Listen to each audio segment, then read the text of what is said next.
সবাই কেমন আছো? আশা করি ভালোই আছো এবং সুস্থ আছো। আমিও ভালো আছি এবং সুস্থ আছি।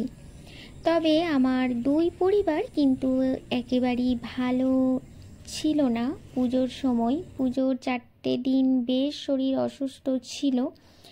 তবে অষ্টমীর দিন থেকে একটু হলেও শরীরটা ভালো আছে। আমার পরিবারের একজন, মানে আমার শ্বশুর বাড়ির শ্বশুর মশাই এবং বাপের বাড়িতেও আমার বাবার শরীরও খুবই খারাপ ছিল। তবে আস্তে আস্তে ভালো হয়ে যাচ্ছে। মানে আমার বাবার একটু পায়ে দুর্ঘটনা হয়ে গিয়েছিল, তো যাই হোক এখন আস্তে আস্তে ভালো হয়ে যাচ্ছে।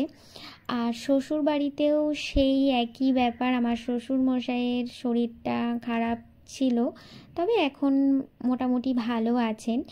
তো আমরা পুজো বিশেষে যে ঘুরতে এসেছি শ্বশুর বাড়ি বা বাপের বাড়ি তা কিন্তু নয়, আমরা দুই বাবাকেই আর কি দেখতে এসেছিলাম। তো সেই কারণে যে জামা কাপড় পুজোয় যা কেনা কাটা হয়েছিল আনা হয়নি। তো ভেবেইছিলাম যে শরীর অসুস্থ থাকবে কি করে ঠাকুর দেখতে যাব। তো সেই কারণে চন্দননগর থেকে আর কি শাড়ি জামা কাপড় কিছুই আনা হয়নি। তো যাই হোক এখন দুই বাড়িরই আমার বাবা এবং শ্বশুরমশাই ভালো আছেন। তো সেই কারণেই আর কি আমরা যাচ্ছি ঠাকুর দেখতে, একটু বাচ্চাদেরকে নিয়েও দেখতে যাচ্ছি। তো যাই হোক ভালো আছেন যখন শ্বশুরমশাই এবং আমার বাবাও মোটামুটি। তো আমাদের 4টে দিন সপ্তমী অষ্টমী ষষ্ঠী থেকে বাড়িতেই আমরা ছিলাম, কোথাও কোনো দিকে ঠাকুর দেখতে যাওয়া হয়নি। তো যাই হোক তো ভালো আছেন এবং একটু একটু করে সুস্থ হয়ে যাচ্ছেন। তো সেই কারণে শাশুড়ি মা এবং শ্বশুরমশাই বললেন যাও বাচ্চাদেরকে ঠাকুর দেখিয়ে নিয়ে এসো। তো সেই আমরা একটুখানি 6:30টায় আর কি বেরিয়েছিলাম, 6:30 পৌনে 7টায় আর কি ঠাকুর দেখতে।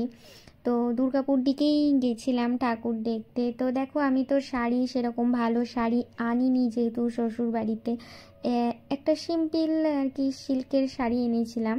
তো এটা পুজোতেই কেনা হয়েছিল, তো এটাই আর কি এনেছিলাম, খুবই কম দামি আর কি সিল্কের শাড়ি।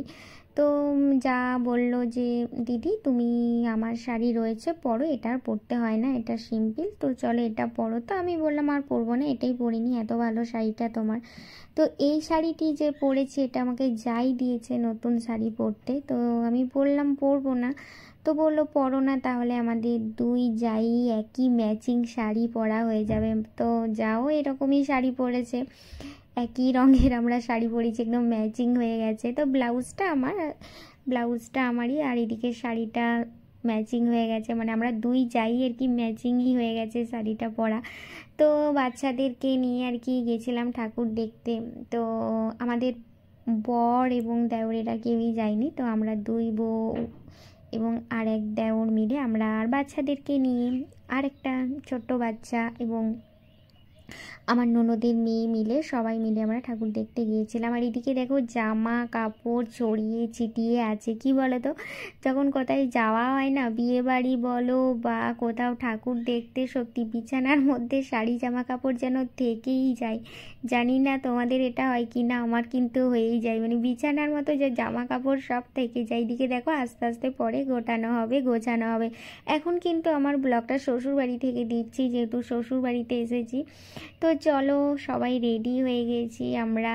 তো এরপরে আমরা ঠাকুর দেখতে যাব, প্রায় পৌনে 7টা নাগাদ আমরা বেরুলাম। তো আস্তে আস্তে আমরা এবারে বেরোবো, সবাই রেডি হয়ে গেছি, এই যে আমার ছেলে। আর চলো আমরা এবারে বেরিয়ে পড়ি। তো আস্তে আস্তে তো সত্যি 4টে দিন কোথাও আর যাওয়া হয়নি সেরকম। তো নবমীর দিন বেরুলাম শ্বশুর বাড়ি থেকে ঠাকুর দেখতে। তো আমরা যাব দুর্গাপুর। তো চলো বেরিয়ে যাই, তোমরা দেখতে থাকো আমার ভিডিও। আর আমরা রাস্তায় যাই, তোমরা দেখো, তোমরাও দেখে নিও ঠাকুর, আমরাও দেখি। যেহেতু আমাদের এই 4টে দিন বেশ যে দুর্গা পুজোটা ভালো কাটলো তা কিন্তু নেই, সেরকম নয়। তো চলো আমরা একে একে বেরিয়ে পড়ি, তোমরা দেখতে থাকো ভিডিও।